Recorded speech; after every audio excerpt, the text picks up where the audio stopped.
Hey, good morning. Good morning, everyone. Okay, the Hanukkah symbol is, you can see, is a nine uh, pronged menorah, and that's the name in Hebrew for Hanukkah. And when we look at this, it's not the seven pronged menorah that is normal, it is the nine pronged menorah. And I'll explain why that is. We don't exactly know when that menorah came into being, what year, how it was introduced, but we do have some ideas, and I'll go through that. So let me really quickly, I'm going to move quickly on this, and I'm going to be talking about the, with regard to, just a minute, I got to do one more setting here. Good. This is a feast. There are seven feasts, and we know the seven feasts: three in the spring, three in the fall, one in the middle, but there are two outside feasts, which are not part of what's in Leviticus 23. And the one is before the spring feast, and that's called Purim. The one after the fall feast, that one is called Hanukkah. Hanukkah means dedication. You'll see why in a moment as well. Both the outside feasts, by the way, deal with the attempt to exterminate the Jews.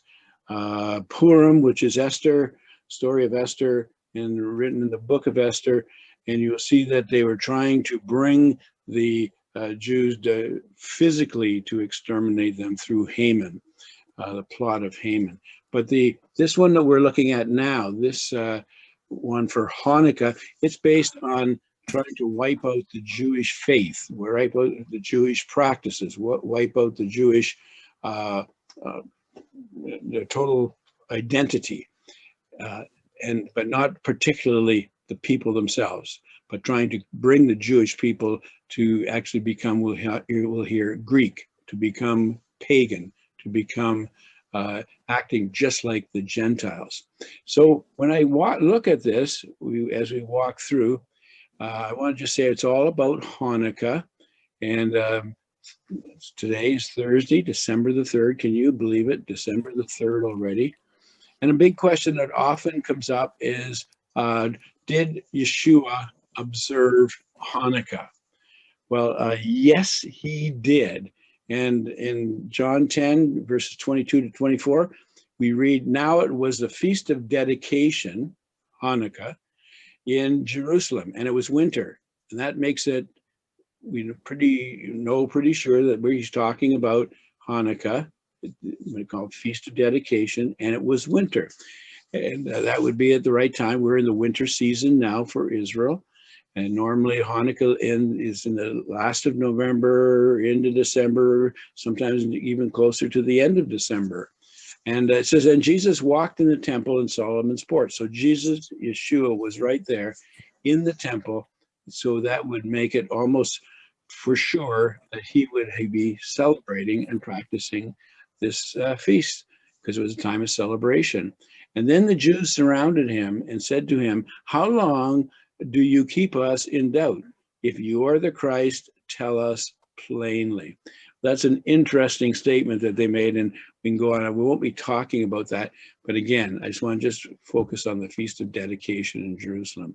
So let me just go through a couple of the symbols, etc., that the Jewish people will be doing and are doing. The dedication, the Feast of Dedication, Hanukkah, begins next Thursday evening, and it goes for 8 days and ends on the Friday, actually. And each day they light a candle. And you can see here that there are, the candles are 9. The middle candle is called the Shamesh candle, which means servant. Now, some would say, uh, other than that, that's a literal interpretation, the Shemesh candle. Some would say it was the guardian uh, uh, candle, but Shemesh is literal, and I like it because that makes it like Yeshua would be the servant. He was the servant, and you can see Yeshua in each of these as the lighting of them. But they also do playing of a game called with a dreidel. There's a picture of the dreidel. I'll explain more of that. And they also do eating of, well, let me hear. You can see, maybe I do some clicking here and we can bring it to, yeah, there's a dreidel. And the letters on the dreidel, I'll show that in a bit more too. It means great miracle happened here. That's an acronym, 4 letters, but I'll show you how the game they play in a second. The food they eat, one is a sweet food. It's called a jelly-filled donut, a sufganiyah, a plural. Sufganiyot is a plural. And they eat, they call nosh, eat is latke. A latke is a fried potato, and then often this dipped in sour cream. Very fattening, but very, very good. And this is a dairy focus, so it's a dairy focused time. Little or no meat is eaten at this time. Here from a Jewish website, I just use my pointer here. It talks about what is Hanukkah all about? Well, again, I want you just to focus in. You won't be able to read this. It's not large enough, but they talk about the Hanukkah, the candles, 8 candles with the middle one, the 9. And they talk about the miracle of the menorah burning for 8 days. The oil, enough oil to burn for 8 days. That's what it has become made known as. And I want to just say right at the very beginning, I believe that is not the correct interpretation for that. I think that has been altered, and that we need to really understand the great miracle. The real miracle of Hanukkah was not that they had 1 day of oil and it burnt for 8 days. The much greater miracle I want to talk about today. Anyway, as you go through, it talks about all the different. Here's the dreidels, and they use gelt coins. These are chocolate filled with the aluminum foil on them, so they look like coins, and they use them with the game dreidel, and it's a spinning top, and I'll show that to you in a moment as well. And here's the it talks about the Jewish Maccabean, but it's very, very, very small on this chart. That's just a Jewish chart that I had. Here is the lighting of the candle. They have an order for lighting in the candle, and it tells here that the shemesh, or the guardian candle, is you put them in the candle from right to left, but you light them from left to right. And so in this case, they would be lighting the 8th candle, and the 8 candles are already burning in there, but that's how you light them. Now, just expanded this, not very clear, but the letters on the dreidel is Nun, Gemal, Gimel, Hey, and Shin. And just how to play the game, if you spin the top, and not everybody has a gelt or a coin or a candy, and they put it in the pot. They put it in the middle. They spin the little top, and if you get the nun, you get nothing. The player gets nothing. Then it passes on to the next one, and if you get the gimel, then you will get everything in the pot. And if you get hay, you get half of the pot. And if you get shin, you add another piece of candy to the pot. And so they play it around until somebody's got all the candy, or have a lot of fun, just playing, laughing, etc. I took this right off of one of the websites. It says a dreidel is a 4-sided spinning top used for games of chance during Hanukkah. Each of the 4 sides has a Hebrew letter carved in the stamped on it, and the letters Nun, Gimel, Hey, Shin are the first initials in the Hebrew word Nes Gadol Heya Sham, meaning a great miracle happened there, or some would say here. But in this case, they were talking about there. And certainly for the Jewish people outside of Jerusalem, outside of Israel, it would be there. And today, when the players spin the top, they win or lose gambling pieces In other words, a candy, often bits of candy, according to the letter they land on. So that's just some of the history. Also, they give gifts, by the way, and people were wondering and often ask, where did the beginning of the gifts begin? When did it start? And we don't know that exactly, but we do know this, is that certainly as time grew, especially during the time when the church grew, and Christmas from the church perspective was very large with the giving of gifts. And because often the Feast of Hanukkah was near Christmas, it just became part of the Jewish tradition as well to give gifts, because many of the children were wanting to see the gifts that all their Christians around them were getting, and so they had added this to the Jewish Feast of Hanukkah. But we don't know exactly when it came in. They think it came in certainly after the time of Constantine, probably closer into the Middle Ages. And so it has become part of the history today, part of the tradition today. Now, I want to take you very through quickly. So where does this story of Hanukkah, where does it take place historically? So let me go really quick history. And of course, we know the time of David. David was the king. David consolidated the empire, grew it to the largest, strongest kingdom and that we have known. And then, of course, after David died, he passed over the kingdom to his son Solomon. Solomon, as we know, was considered to be the wisest man on earth. However, Solomon was not wise in the fact of how he lived his life, especially since he had 700 wives, 300 concubines who were a snare to him because they were not from Israel. They were not Jewish. They were from other nations.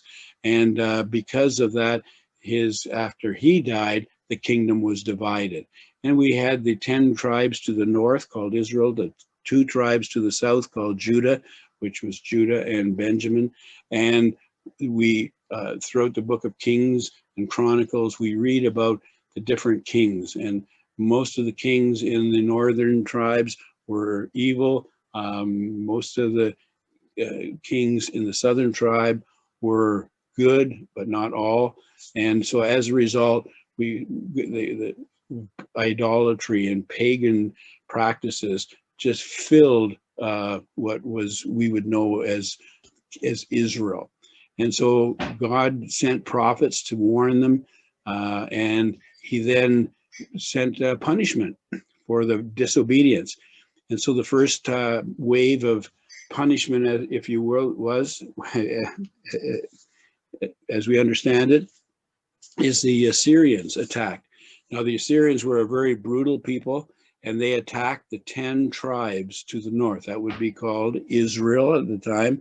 And remember, Israel is the northern tribes, Judah is the southern tribes. And the Assyrians came and attacked the northern tribes and overcame them, plundered them, took all the wise and the intellectual, the brilliant, the strong, the beautiful, and took them back to Assyria to integrate them back in the land, and left the weak in the land.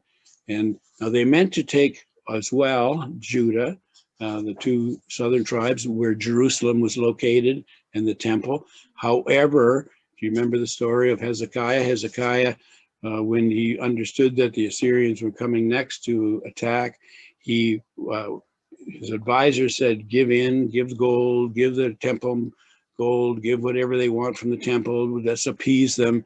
And Hezekiah went into his chambers, he prayed, and then came back, and that night, while they were waiting to make their decision the next morning, the angel of the Lord came and decimated 185,000 of the people under Sennacherib, who was the head of the Assyrians. And Sennacherib went back to Assyria just in shame. And when he got back there, one of his sons killed him. And that was the end of the attacks on Judah. and nothing happened. Now 130 years, 136 years, I think it was exactly, had passed. And when suddenly, again, Judah kept falling away, kept disobeying, kept using pagan idolatry and pagan practices. So what happened was that God warned again and again Judah to go right, come, be obedient, but they did not listen. So God sent the Babylonians.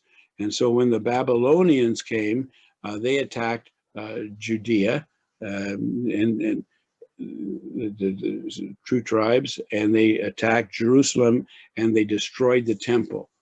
And so that was the first destruction of the temple. And then all the ones who were living in Judea, they were ended up being taken captive and taken back to Babylon. And that was called the 70 years of Babylonian captivity that we know of. Well, following that, those 70 years, it comes to the Medes and the Persians rise up. Now, the Medes are today what we would call Kurds. You know, there's Kurds up in the north of Iraq, north of Syria. These are the Medes, and the Persians are the Iranians today. And Persia became Iran in 1933.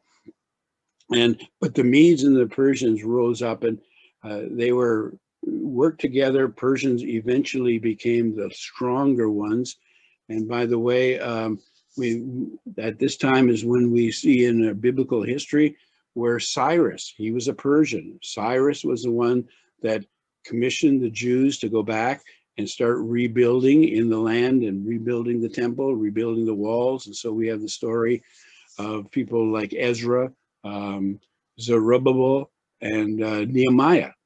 And so that is that period. But following the Medes and the Persians, again, as time went on, the Greeks rose up. Now the Greeks come under the rule of Alexander, and Alexander was a powerful young man. He took over at age 22 in the military within 10 years because of his amazing brilliance and strategies. He took over the whole known world, overcame the Medes and the Persian world, and conquered everything in the whole known world in 10 years. But he died, we believe, of syphilis because he was a womanizer, and after 10 years. But he accomplished much in 10 years, more than any other person ever had. But his empire then was broken into 4 empires, and we're going to see how that fits into the book of Daniel and prophecy. But there were 4 empires that grew out of that. And those 4 empires is often illustrated with here's a ram. And you see the ram's head.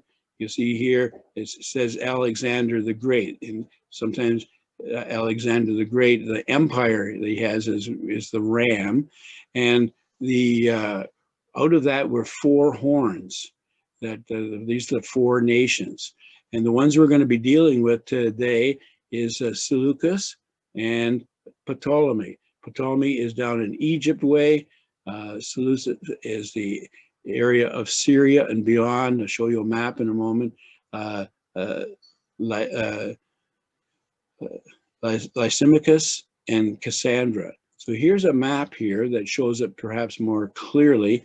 And you can see, here's what we're going to be dealing with here. Seleucus, we're going to be dealing with a man named Antiochus the Fourth, Epiphanes. And here is Ptolemy, is down in Egypt ways. Now here's the other 2 horns, which is Cassandra and Lysimachus.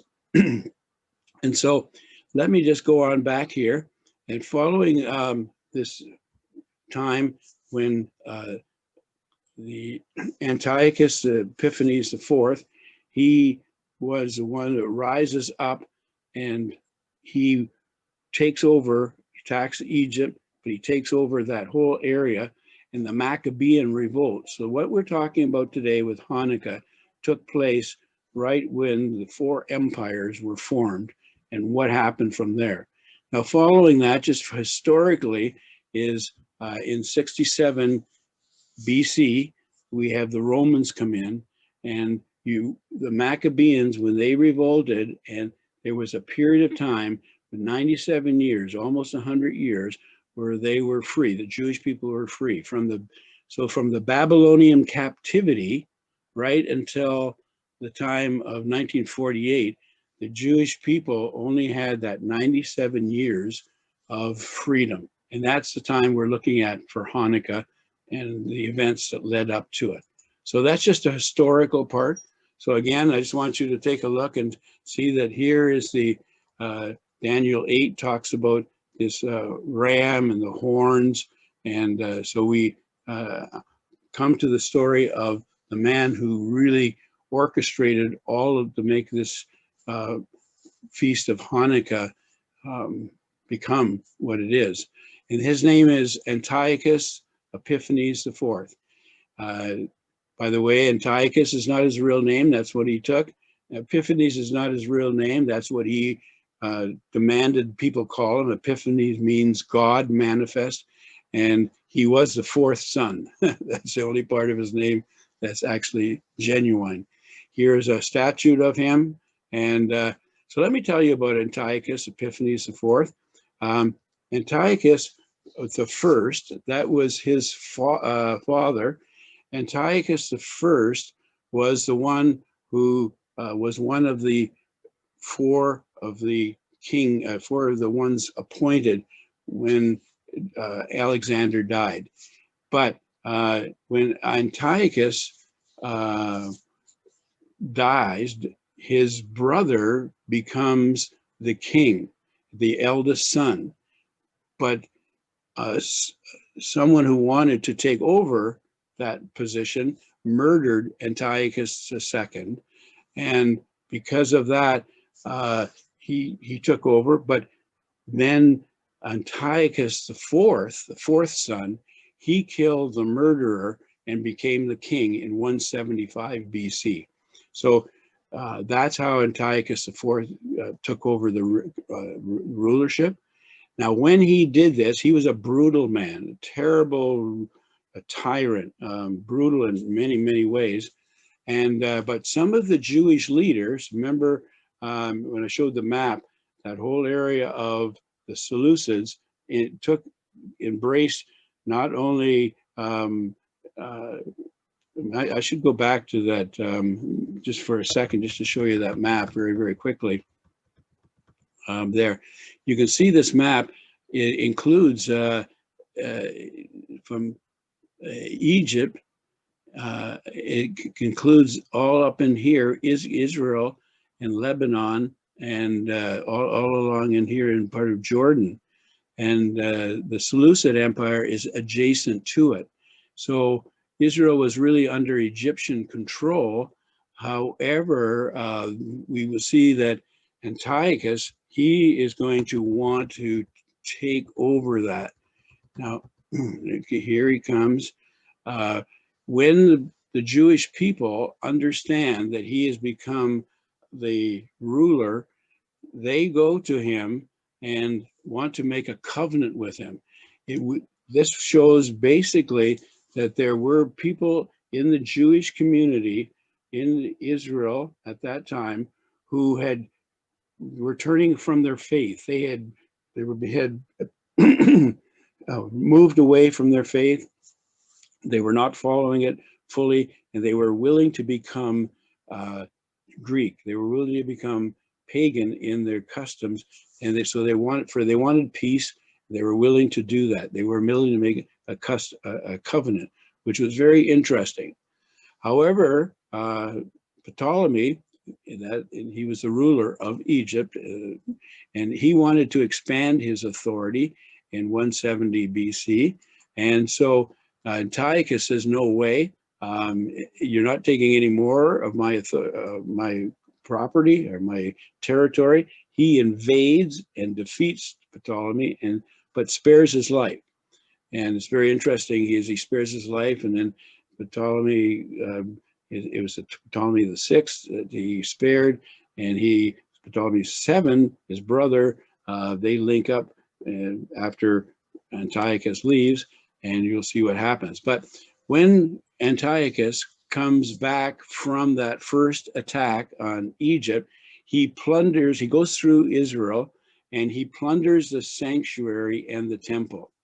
And very interestingly, he goes in and takes much of the gold and the silver, and he actually sets up a few places of worship.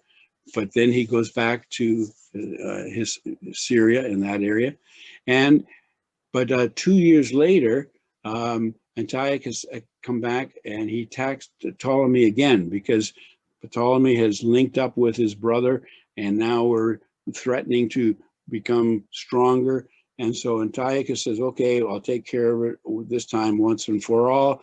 But he gets stopped by a Roman ambassador. Rome is growing at this time. It hasn't taken over. It wouldn't be for another 100 years before Rome would take over all of that area. But at this time, a Roman ambassador prevented Antiochus from defeating Ptolemy, and as a result, Antiochus was furious, and he comes back, and as he's going through, preparing to go through Israel, the land of Israel, get back to where his empire, where his throne was, he sends Apollonius. Remember that name. Apollonius makes a covenant of peace ahead of time before Antiochus comes into Jerusalem. And but when Antiochus does arrive into Jerusalem, he actually breaks the covenant. He breaks that covenant, and he actually plunders and destroys the Israel. What he does is he burns Israel, attacks it, desecrates the temple. He puts in pagan idols in the temple, and he actually, on the 15th of Kislev, now Hanukkah always falls on the 25th of Kislev. You'll see that in a moment. That's the month we're in right now.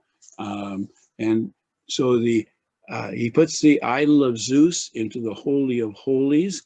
Some say that he put it on the altar of burnt offering. It could be either one of those, but it was on the 15th of Kislev.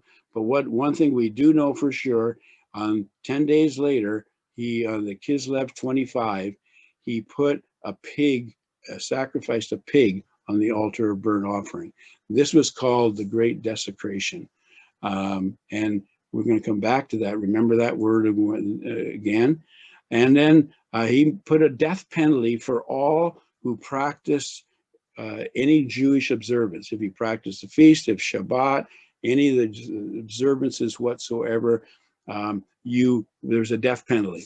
And so what he was saying was basically, you will become Greek. You will become non-Jewish.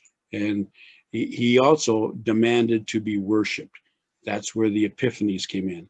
Now, many of the Jewish people, they had a little slogan for him, or a little name, an alternate name for him. They call him Epinomies, which means madman, rather than Epiphanies, which means God manifest. And so they would call him a madman, quietly and sarcastically. But he was a man who said, I will rule, I will be worshipped, and you will not worship your God. And he destroyed the Torah. He destroyed all any of the writings, any of the scriptures, any of that he could find, and he tried to eradicate it. And now Maccabees vote took place, and finally defeated Antiochus and rededicated the temple in 164 BC. So 3 years after that desecration of putting the pig on the altar, I'm sorry. Then there's a phone rang here, and then there was the dedication in the temple. So it was 3 years later, and that's another number to remember. So let me just quickly go through Daniel 12 here. In Daniel 12, And it says, and he said, go your way, Daniel, for the words are closed up and sealed till the time of the end. Many shall be purified. Now remember that. So Daniel is speaking to his audience. He says, for the words are closed up and sealed until the time of the end. Many shall be purified, made white and refined, but the wicked shall do wickedly, and none of the wicked shall understand, but the wise shall understand. Now, I believe we're in this time right now. These are we're not at the very end, but we're in the end times, or entering end times, certainly. And this is the time when the wise shall understand. So many of the prophetic voices are coming out and interpreting what's happening today. Things are happening so quickly with right around the world. We see the one world government moving in very quickly. They're even talking about it in the United Nations. They talk about it at their various gatherings and the forums, economic forum, etc. And so we are watching all of this being set up at this time. And the whole thing with the COVID-19 has been one of the vehicles that they can bring.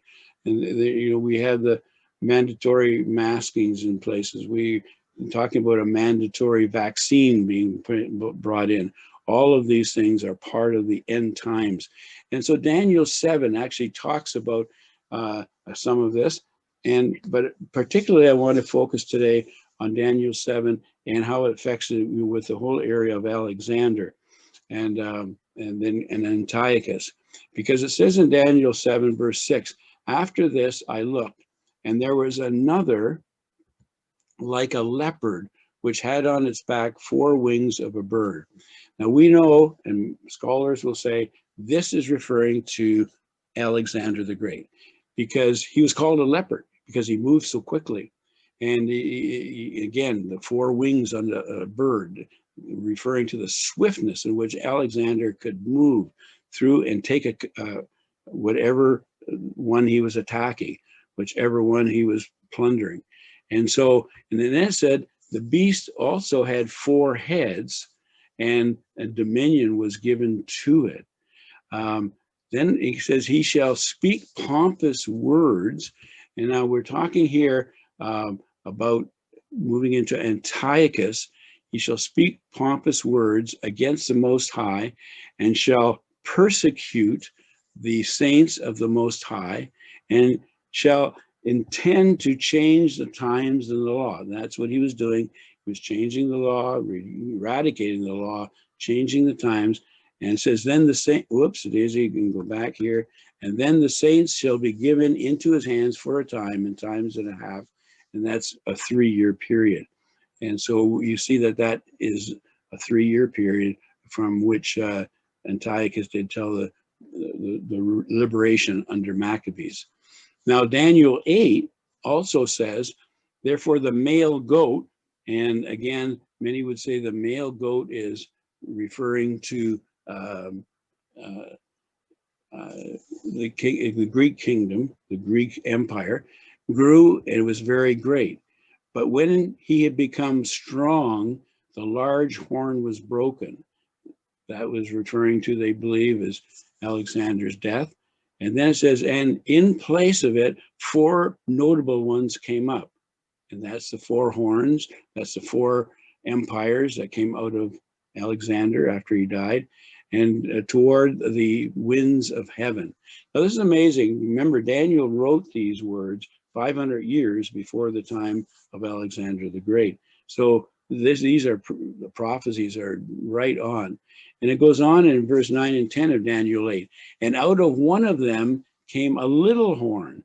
Now, this is the one referring to Antiochus, because out of the one horn, which was the Seleucid Empire, which we would say is Syrian Empire, which grew exceedingly great towards the south, and that's true. Antiochus attacked Egypt, Ptolemy, and toward the east and toward the glorious land. That's referring to Israel. Yes, he did. When he came back from Egypt, he attacked Israel, plundered it once, and the second time he actually completely plundered it and and it took over full control and implemented total idolatry. And it grew up to the host of heaven. Oops, let me go back again. And it grew up to the host of heaven, and it cast down some of the hosts and some of the stars on the ground and trampled them. Now, I'm referring, that part is, I want to just make a comment. When we see some prophecies, we sometimes see prophecies filled in part and then later on filled completely. We call it a partial fulfillment and then full fulfillment. And this is what we're seeing in one of these prophecies, and this what Daniel was talking about. We're seeing it partially fulfilled in the time of Antiochus, but it's going to be fully fulfilled in the time to come with the Antichrist. So you have to keep your eyes on sort of what is happening here, because the next part here is, it says, he even exalted himself as high as the prince of the host. And we know that Antiochus did that. And by him, the daily sacrifices were taken away, and the place of his sanctuary was cast down. That happened. All sacrifices, all the temple rituals were taken away. And it says, because of transgression, an army was given over to the horn to oppose the daily sacrifice, and he was cast down to the ground, and he did this and prospered. And so we're going to be seeing this, go more of this, and look at verse 13. Then I heard a holy one speaking, and another holy one said to that certain one who was speaking, how long will this vision be concerning the daily sacrifices and the transgression of desolation? You remember that term, transgression of desolation, the giving of both the sanctuary and the host to be trampled and underfoot. And again, we see part of it. And Daniel's answer, and he said to me, for 3,300 days, then the sanctuary shall be cleansed. Now, by the way, excuse me, when it talks about here the days, it says, it actually in the Hebrew, it is a reb, and it then also has a boker. And so that is evening and morning. So scholars look at that and say, you would look at the 2,300, that ends up being 1,250 days because it's talking about evenings and mornings. Therefore, that would be 3 years. And so we look at that and we see that is fulfilled in Antiochus, because it was 3 years, in the Maccabees, in 3 years from the time that the temple was defiled to the temple was purified. So let me walk through that sequence. But in the New Testament, I want to just take one more thing. Remember Jesus speaking in Matthew 24, and Jesus said, and this gospel of the kingdom shall be preached in all the world as a witness to all the nations, and then the end will come. Therefore, when you see the abomination of desolation, now see what Jesus is saying. He was saying what Daniel was talking about, the abomination of desolation. We know that took place at the time of Antiochus, when he sacrificed the pig on the altar in the temple. And now, but Jesus is saying, when he came, there is going to be the end times when the abomination of desolation, which is referring to that, the same term being referred to in the time of the end times, when the Antichrist will come. And then spoken by Daniel, the prophet, standing in the holy place, whoever reads, let him understand. So we now understand that this abomination of desolation is going to happen again, and it's going to happen in the future, and we are to be watching for it. Now, Paul, when he speaks in 2 Thessalonians, he gives us more insight. He says, let no one deceive you by any means. So all of us need to have our eyes open and not allow anyone deceive us. And he says, for that day, he's talking about the day of the end time, when it's all going to be concluded, etc. And that could be a period or it can be a day. But for that day will not come unless the falling away comes first. This is the apostasy, the falling away, okay? And it says, and the man of sin is revealed. So there's going to be the man of sin, the son of perdition.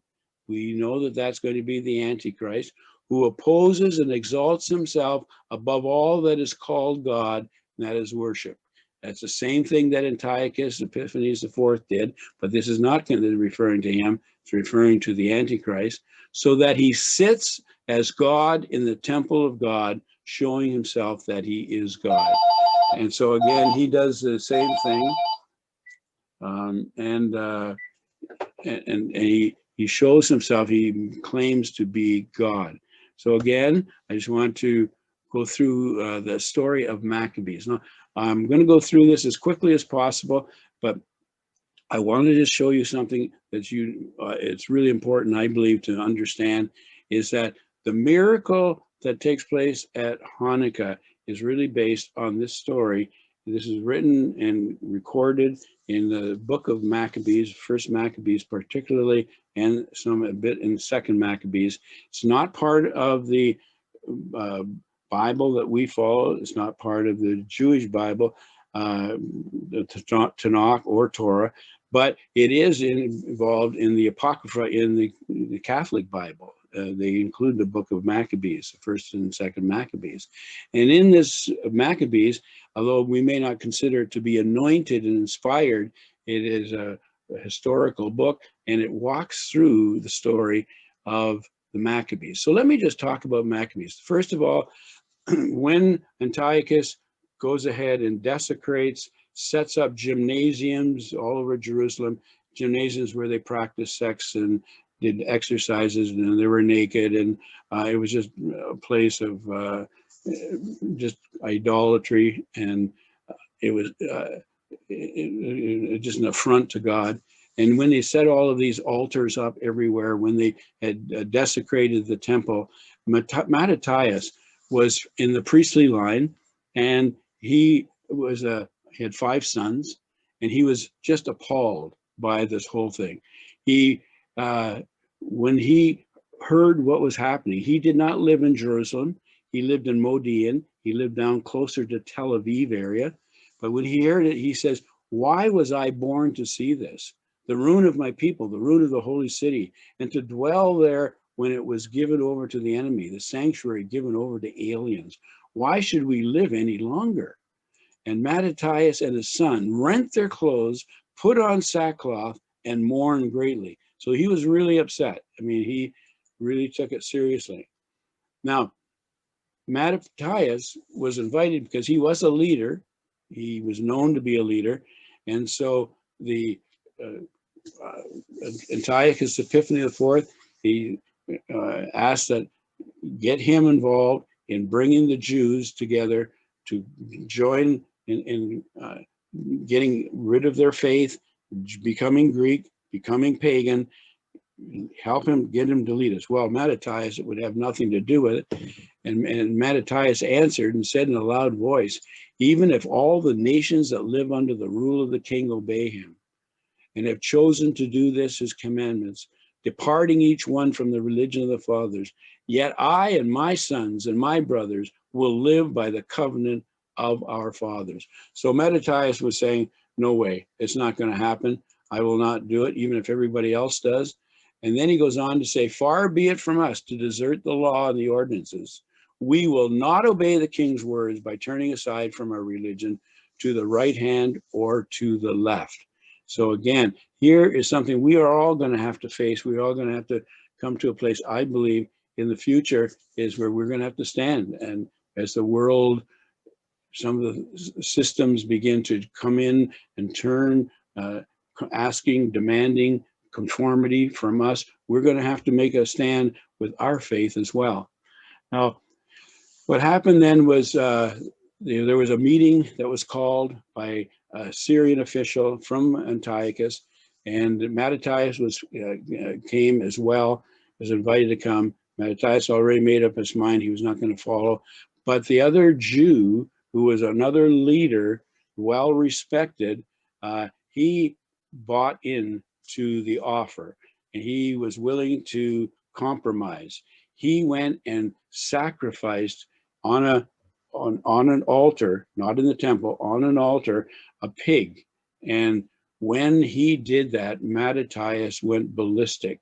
He went up and he killed the Jewish leader, and then he killed the official, the Seleucid official, the Syrian official. And that caused him, says Mattathias, he cried out in the city with a loud voice, saying, "Let everyone who is zealous of the law and supports the covenant come with me." And he and his sons fled to the hills and left all that he had in the city. So Mattathias is saying, okay, we're taking a stand, but now he had to flee. They had to go and they had to live in caves. So they lived in caves, and there was different groups in different areas. All of them had to live up in the hills in caves. And Mattathias hears about a fellow Jews who died when refusing to fight on Shabbat. And what happened in that story was the Antiochus forces were attacking this one, different areas, the different Jewish groups that were hiding in the hills, and they went there to the one, not to Mattathias' group, but to another group, and it was on Shabbat. The group was observant Jews, and they said, "We will not fight on Shabbat." And because they decided not to fight, of course, Antiochus' forces just went and totally wiped them out. Every man, woman, child killed brutally. And when Mattathias heard about this, he was absolutely shocked. And then Mattathias and his friends learned about it. They mourned deeply. And each said to his neighbor, "If we all do as our brethren have done and refuse to fight with the Gentiles for our lives and for our ordinances, they will quickly destroy us from the earth." And so they made a decision that day: let us fight against every man who comes to attack us on the Sabbath day. Let us not all die as our brethren died in their hiding places. So the battle was on. Now, Mattathias was an old man, and he, within the next year, he was on his deathbed. And so he addresses his sons. And on his the deathbed, and here we recorded in First Maccabees chapter 2. Now the days drew near for Mattathias to die, and he said to his sons, "Arrogance and reproach have now become strong. It is a time of ruin and furious anger." I just want to say, these are probably the same type of times that we're in. Arrogance, reproach have become strong. Now he says, "My children, show zeal for the law and give your lives for the covenant of our fathers."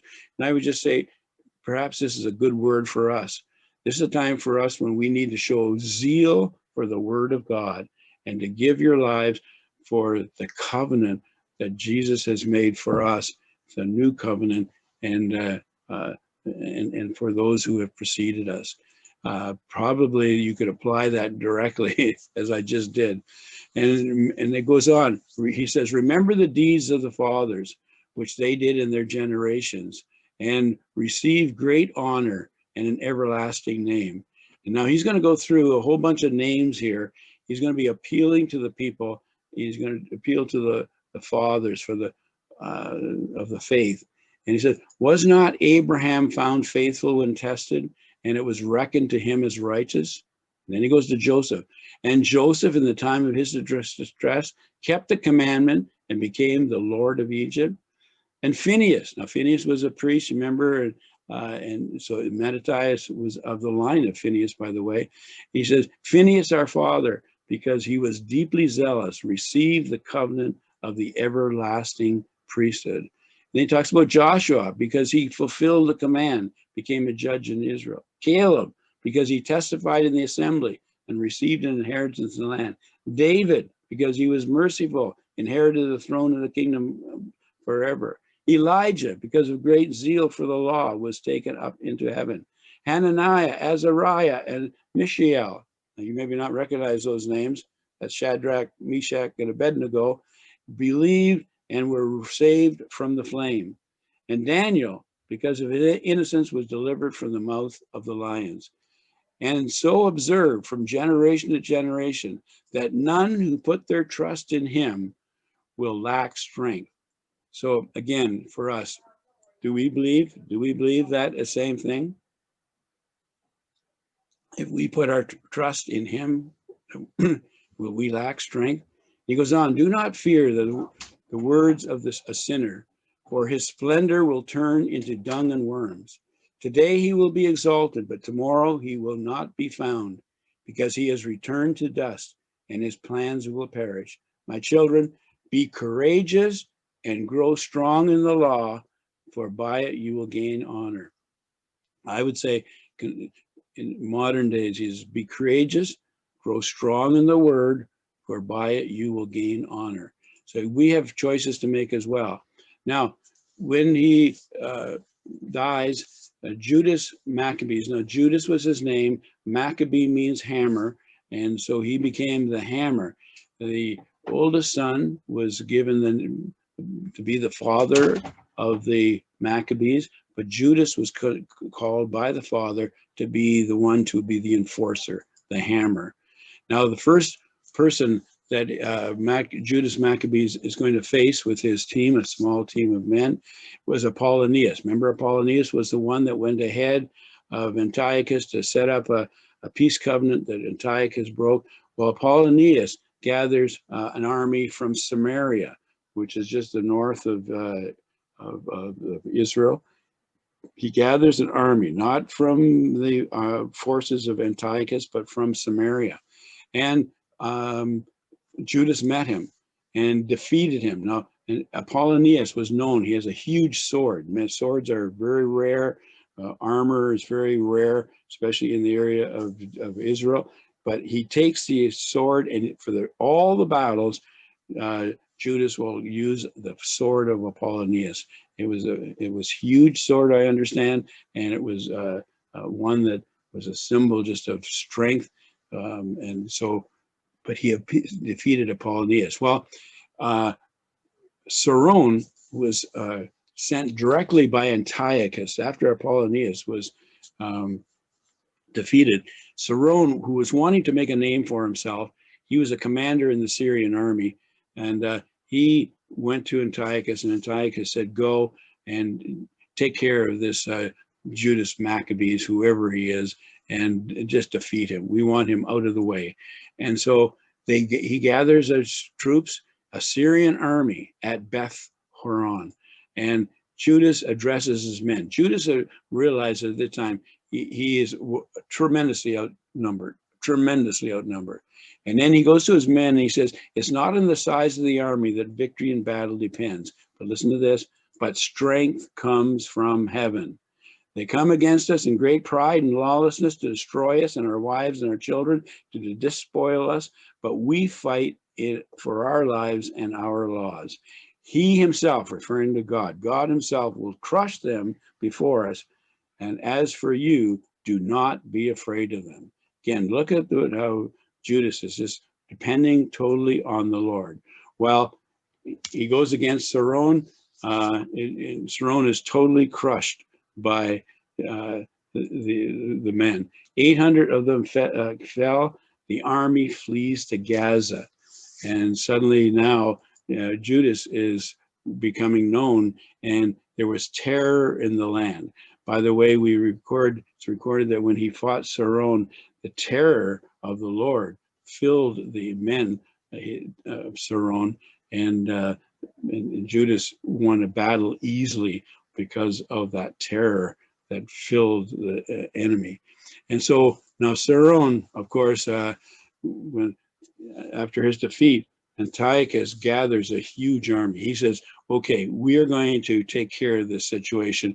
So he gathers a huge army. He pays them a year in advance. I mean, we're talking thousands upon thousands and thousands of paid troops. But when he does this, after he gathers the army and he's about to send them down to take care of Judas Maccabees, but and his brothers and the followers, he finds out, I'm broke. I've run out of money. And so What he does is he says, okay, I'll send half of the troops, still lots, enough to take care of it, and I'll go to Persia with the other half of my army. And I need to get some money. I need to, if I can't borrow it, I'll take it. But he goes to Persia with his other half of his army.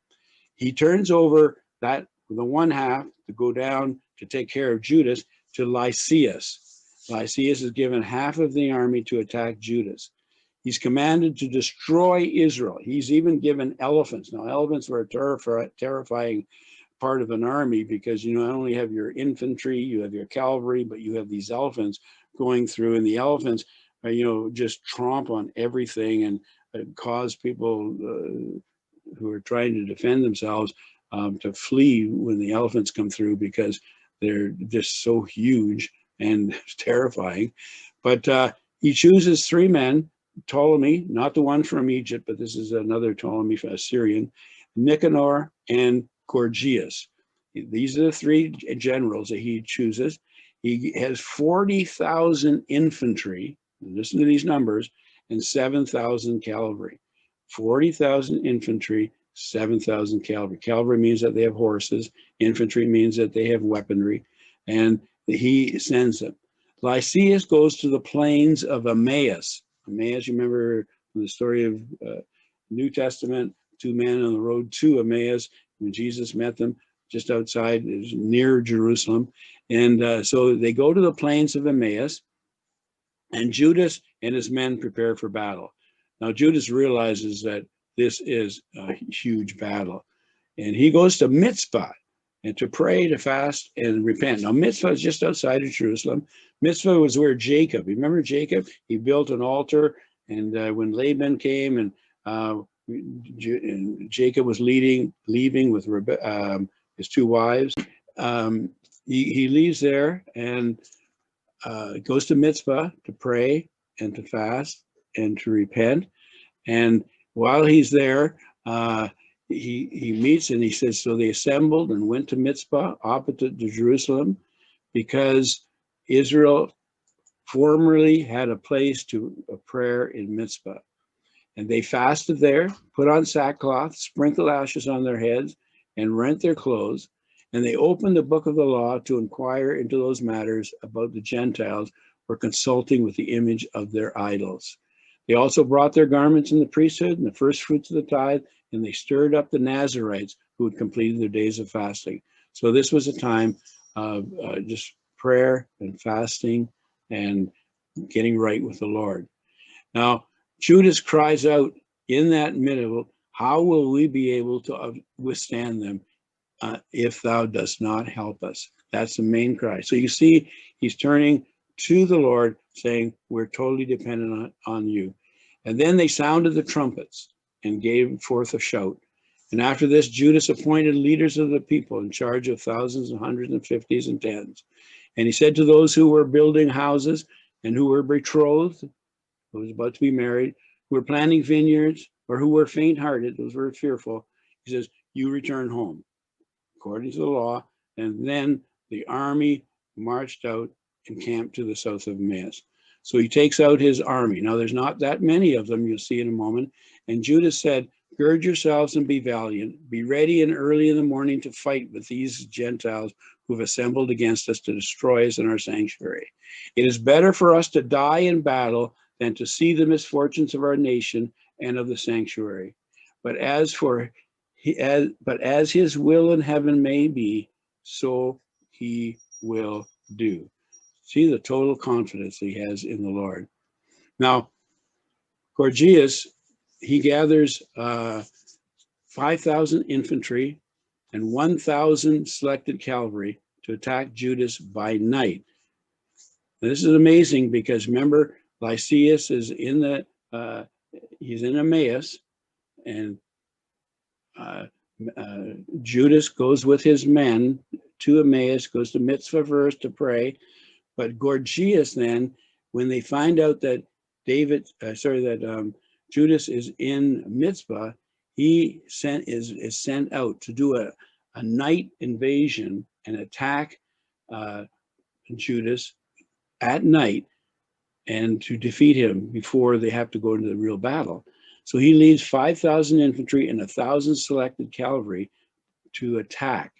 And but Judas was alerted, and Judas slips away from Mitzvah, and he comes to Emmaus. Now he only has 3,000 men. 3,000 is all that Judas has. Now, when he gets there, of course, Gorgias had 5,000 and 1,000, but when he gets to Emmaus with 3,000 men, they didn't have any armor, very little sword, but he was going against an army of Lysias of 35,000 infantry and 6,000 cavalry. Just look at those numbers. 3,000 for Judas, 35,000 infantry, 6,000 cavalry for Lysias. And so he is about to go there, and at daybreak, Judas appeared in the plain with 3,000 men, but they did not have armor and swords such as they desired. And they saw the camp of the Gentiles strong and fortified with cavalry about it, and these men were trained in war. And Judas said to the men who were with him, "Do not fear their numbers or be afraid when they charge. Remember how our fathers were saved at the Red Sea, when Pharaoh with his forces pursued them.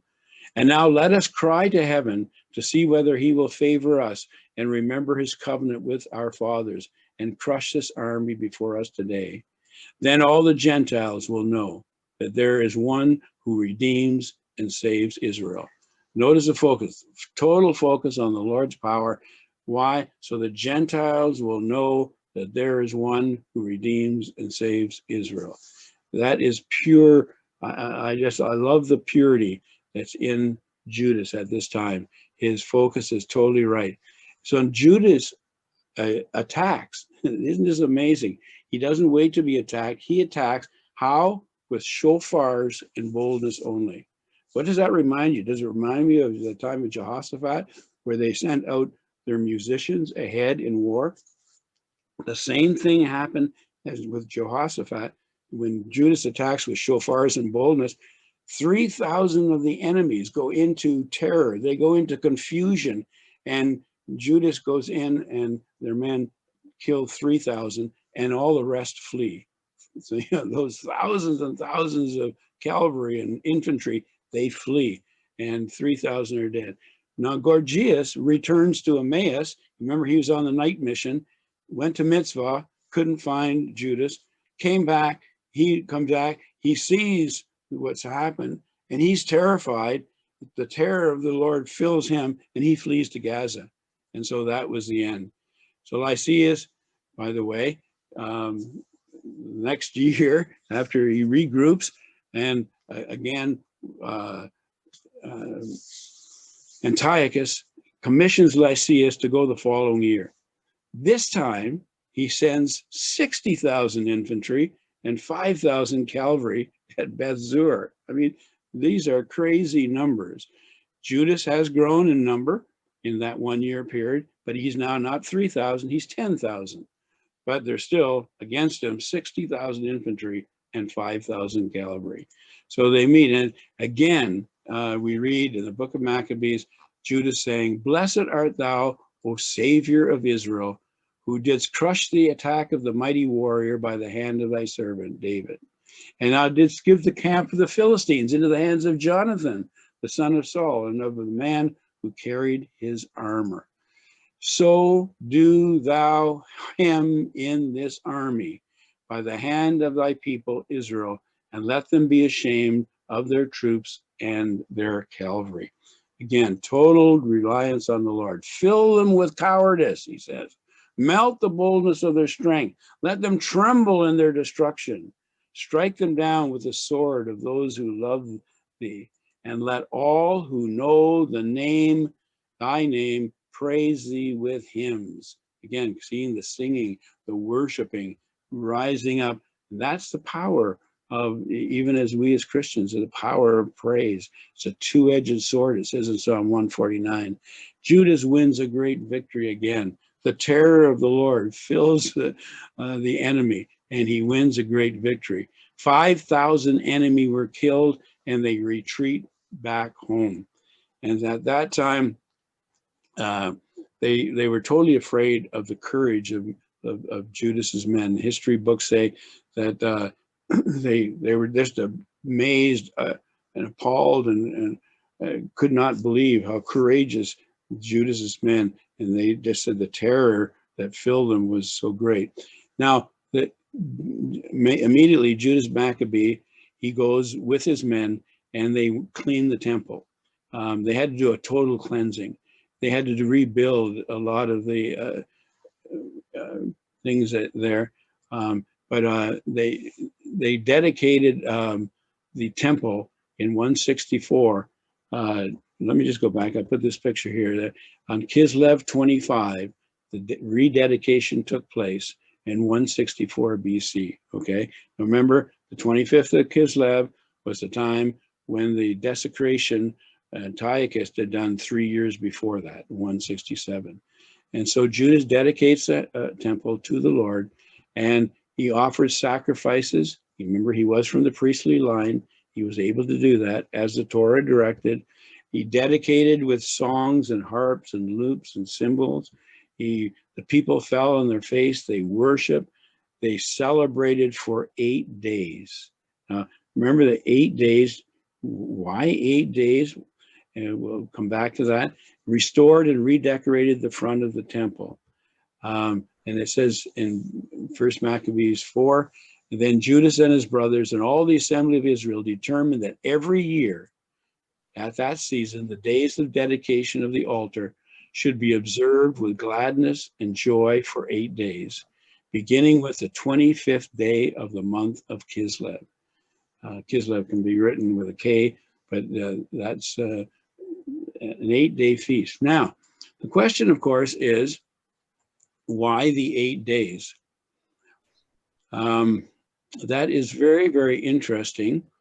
Some would say, and today, if you were go to any Hanukkah celebration, and you go to most Jewish websites, observant Jews websites, and they talk about Hanukkah, almost all of them talk about the miracle of the oil. And what the miracle of the oil, what they say, by the way, there's nothing recorded in 1st or 2nd Maccabees about the oil, nothing whatsoever. But it is recorded in Megillat Ta'anit, which is the scroll of fasting, which was written sometime, they believe, between 70 AD and 135 AD, between the destruction of the temple and between the 135, when Jerusalem was totally destroyed and all the people were the Bar Kokhba rebellion time, and they were all the Jews were spread and forced out of all that area of Jerusalem and around. And so that's where it's recorded for the first time, not back when in the book of Maccabees. Now, this story about the oil, what that happened, they say, was that they only had enough oil for 1 day, and they had to go and get oil that they could anoint and purify, and they had to go to Galilee.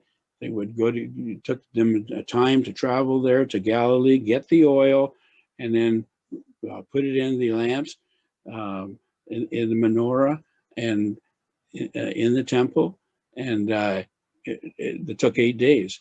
Now, this is recorded, by the way, in the Talmud, which was written and codified, put in written copy in 400 to 600 AD. Okay, so we're listening to what happened later on, hundreds of years later.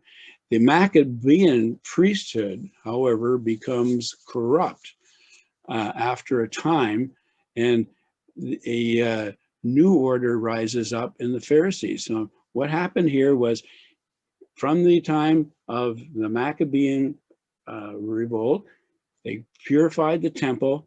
The Maccabees, which were priests, actually took on the role of kings and became leaders for about 97 years, but they also became corrupt.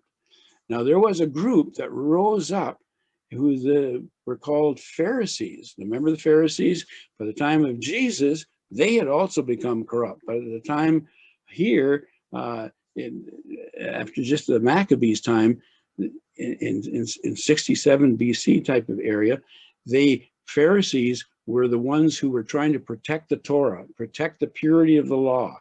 They were trying to be, because they were just astounded at the corruption in the Maccabean line. And so the Pharisees want to erase the corruption of the Maccabees. And it is postulated that what happened was that's how the creation of the story about the oil took place. And you might say, wow, that seems a little far-fetched. Where did I? Oh my goodness. I actually had an insert into, it didn't happen. Let me just read. Sorry about that. I had actually put this into the PowerPoint, but didn't come through. But I just want to give you an alternative thought about this. Maybe that is where we get the Hanukkah from. Maybe that's where we get the 8-day celebration, but I don't think so, because in the book of Maccabees, in 2nd Maccabees, now just let me read through 4 verses here. It says, now upon the day that the temple had been polluted by the strangers, on that same day it was cleansed again, to wit, on the 5th and 20th day of Kislev. So the 25th day of Kislev is when they cleansed, purified, they dedicated the temple. Verse 6 says, and they kept 8 days with joy after the manner of the Feast of Tabernacles, remembering that not long before they had kept the Feast of Tabernacles when they were in the mountains in dens like wild beasts. Therefore, they now carried boughs and green branches and palms for him, for the Lord, and that had been given good success in cleansing his place. And right away they had, remember the palms, the green branches, the boughs, that's a lulav it's referring to. And they obtained by a common statute and decree that all the nation of the Jews should be keep these days every year. And so I want to just suggest to you that I really believe the book of Maccabees records that the reason for the 8 days was because it was based on Sukkot, upon the Feast of Tabernacles, because it was 8 days. And they couldn't do it because they were in the hills. But now that they're free, and now let's just celebrate the 8 days, and we will remember this every year. We will remember this time of when the temple was dedicated and purified. Could that be? You'll say, well, why would the Pharisees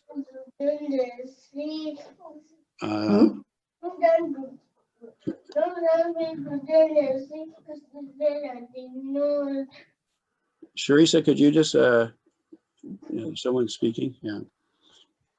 Anyway, why would the Pharisees do this? Well, again, the postulation is that the Pharisees were trying to remove the embarrassment of the corruption of the Maccabees. So they come up with another miracle, a miracle that people could embrace, a miracle that people, which is the oil. And we do this in many times in our own traditions. You know, we have things like Christmas, which is supposed to be about the birth of Jesus, and we make it into Santa Claus. We do that with Easter. You know, it's supposed to be about the death of Jesus and his resurrection, and we bring in Easter bunnies and chocolate eggs and all kinds of, we do all kinds of things like that where we substitute where what was real. So what I want to just say is, I really believe, and this is, you can go whichever way you want on it, that the real miracle was not anything about the oil. I think the real miracle was the winning of battles by Judas Maccabees, because they depended totally on the Lord. They consecrated totally their love and support to the Lord. They drew their power from that, and God did a miracle of winning battles that were just astoundingly huge. And I think that's what the story of Maccabees and the dedication of Hanukkah is. The lessons, very quickly, just I'm going to finish here. There are several lessons I think we should take. Number one, apostasy always occurs first. The falling away always occurs first. We see that time and time again, whether it was with the,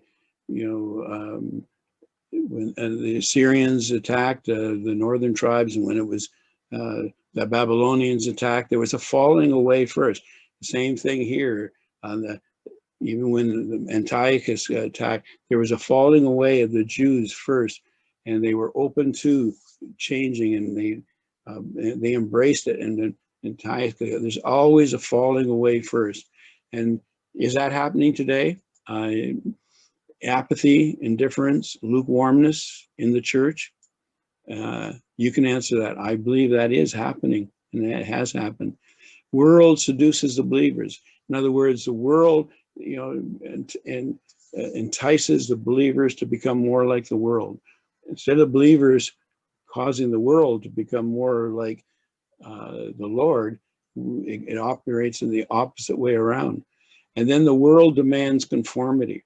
And we're watching that right now in our own land, where the world is demanding that, the church accept homosexuality, for example, to accept abortion, to accept transgenderism, to accept life, euthanasia, and doctor-assisted suicide. By the way, there are two bills before the parliament right now, one with conversion therapy, which means that the church would not be able to in any way counsel, assist, help anyone who is caught up in homosexuality or transgenderism to be able to come out of it or to be able to deal with it. You cannot touch it, you cannot deal with it, you cannot counsel, and there's fines and jail terms if you do. There's another bill, one is C6 and the other is C7. C7 is on opening up doctor-assisted suicide and euthanasia, so that basically almost anybody can get an end of life, can have a doctor and to end their life or to end their lives themselves. And again, we're looking at this. The world demands conformity, that we go along with that. But there's going to be a time many of us may have to, as well with vaccinations. If the mandatory vaccinations come in, we're going to have to conform to it, or else we'll pay a price. Persecution does begin after that conformity is demanded, and we may be facing that in the future. Remember, Jesus did say, and they will deliver you up to tribulation and kill you, and you will be hated by the nations for my name's sake. And then many will be offended and will betray one another and will hate one another. Then many false prophets will rise up and deceive many. So that time is coming, and because lawlessness will abound, the love of many will grow cold. But he who endures to the end will be saved. And this gospel of the kingdom will be preached in all the world as a witness to all the nations, and then the end will come. And then in verse 15, therefore, when you see the abomination of desolation, remember that here it is again, spoken by Daniel the prophet, standing in the holy place, whoever reads this, let him understand. So again, we were seeing this reference to the fact that there is coming this time of persecution. There was going to be where the Antichrist will arise. The Antichrist will do an abomination of desolation. There will be a temple at that time. So there will be a temple that will be rebuilt, and there will be a conformity that will be required. Are we just moving towards that? Are we being set up? That's the question we have to ask. But one thing for sure, a test of our faith will follow. We'll have to know what we believe. We'll have to be willing to stand for the Lord and know why we believe what we do, and that we are willing to pay the price for it. This is going to be very, very difficult for many, and I just want to encourage you to stand strong. And of course, in Revelation 12, I end with this. And they overcame him by the blood of the Lamb and by the word of their testimony, and they did not love their lives to death.